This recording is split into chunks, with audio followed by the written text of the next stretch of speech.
Yo semuanya, kali ini kita kedatangan monitor dari Philips. Nah, di sini gue diberikan sebuah privilege dari Philips Monitor Indonesia untuk mereview secara perdana buat sebuah monitor yang bakalan bikin lo pengen buat beli monitor ini. Nah, di kesempatan kali ini gue ingin membahas sebuah monitor yang bernama Philips 242M8, sebuah monitor IPS dengan refresh rate 144Hz yang memiliki kualitas warna yang menurut gue itu cukup oke. Monitor ini adalah monitor dengan ukuran 24 inch dengan tampilan yang simple dan elegan, dan dilengkapi dengan fitur dan spesifikasi yang mantap. Dan seperti halnya monitor AOC 27G2 yang udah gue review sebelumnya, kali ini sebuah monitor dari Philips juga berhasil mencuri hati gue dengan kualitas dan harga yang ditawarkan. Di video ini gue pengen ngebahas kelebihan dan kekurangan dari monitor ini, dan gue juga akan coba melakukan komparasi dengan monitor lama gue dengan ukuran dan refresh rate serta harga yang sama. Oke lah, langsung aja kita mulai ya, let's go!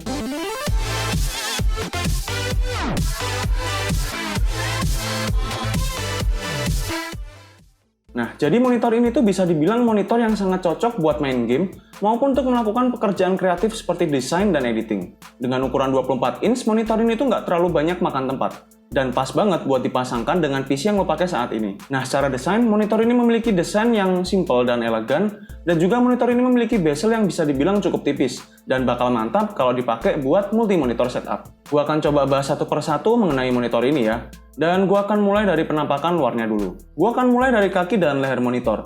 Ketika lo buka box dari monitor ini, untuk leher dan kaki monitornya udah terpasang secara fix pada monitor. Jadi bisa dibilang untuk kaki dari monitor ini tuh nggak menggunakan sistem bongkar pasang. Sehingga ketika lo ambil ini dari box ya, monitornya, udah langsung tinggal pakai aja sebenarnya. Meski begitu, lo bisa aja copot kaki monitor yang udah terpasang untuk menggunakan seperti misalnya itu VESA mount. Lalu di dalam dus, lo bakal dapetin juga kabel power dan kabel DisplayPort. Dan beberapa kertas-kertas manual yang mana lo juga bakal temuin di monitor yang lain. Gua kurang paham sih kenapa Philips itu nambahin external power supply dan nggak pakai ya semacam integrated power supply gitu di dalam monitornya, karena hal ini tuh malah jadi bikin kabel powernya jadi agak ribet gitu. Dari first impression, ini monitor meskipun memiliki ukuran 24 inch, monitor ini tuh cukup kokoh.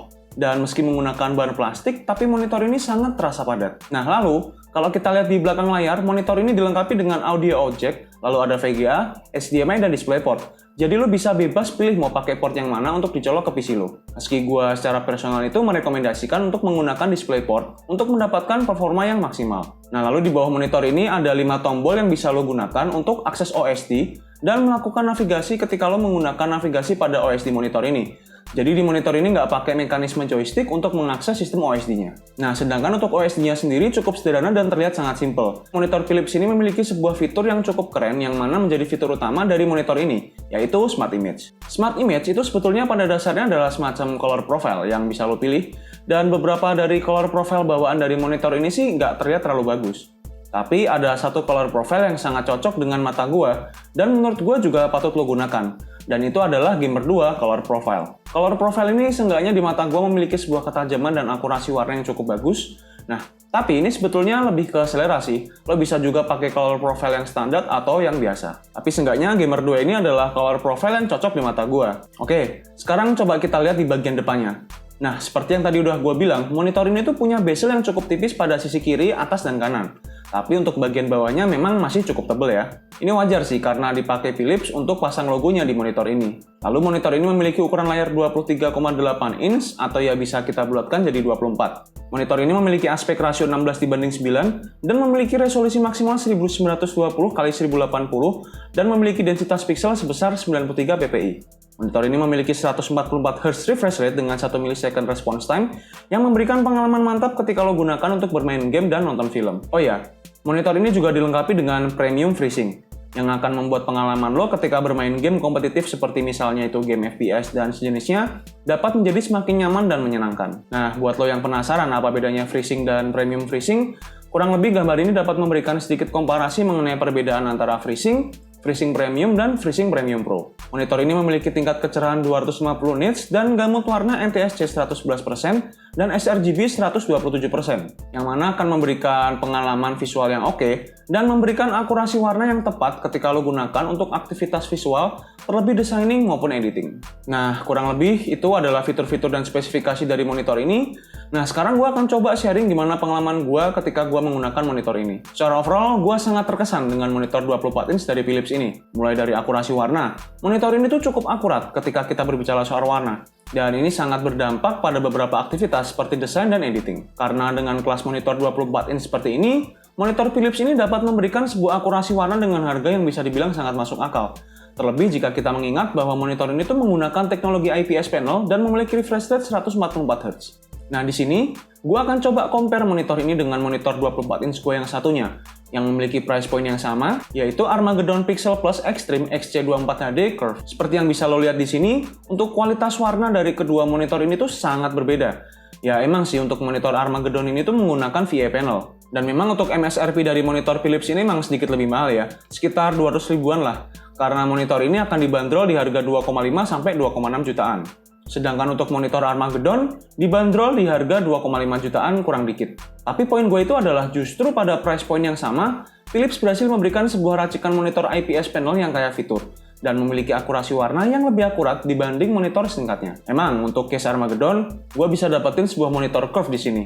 Tapi gue rasa kurang bermanfaat ketika gue butuh buat video editing. Dan emang sih sebetulnya monitor Armageddon ini tuh didesain untuk gaming aja.